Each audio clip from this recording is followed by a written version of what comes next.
বন্ধুরা, আমি নিয়ে এসেছি আসন, সুন্দর সুন্দর আসন।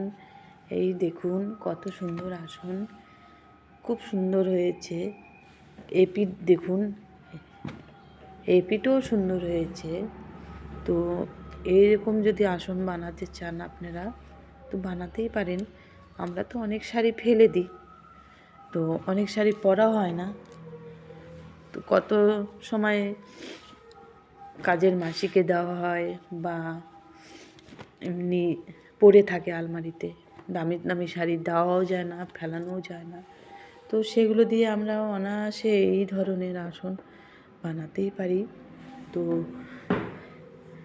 আপনাদের যদি এই ধরনের আসন প্রয়োজন হয়, ঠাকুর ঘরে বসতে গেলে শীতের সময় খুবই ঠান্ডা লাগে, পাতলা আসনে বসা যায় না, তো এই ধরনের মোটা আসন দুটো তিনটে শাড়ি দিয়ে এই ধরনের মোটা আসন বানাতেই পারি। তো আপনারা যদি বানাতে চান বানাতে পারেন, আমি দেখিয়ে দেব কিভাবে বানাতে হয়। তো খুবই সিম্পল হলো, কাজটা খুব অসাধারণ। তো আপনাদেরও ভালো লাগবে, কারণ সবার ঘরেই ঠাকুর দেবতা থাকে, এই আসন আমাদের দরকারই হয়।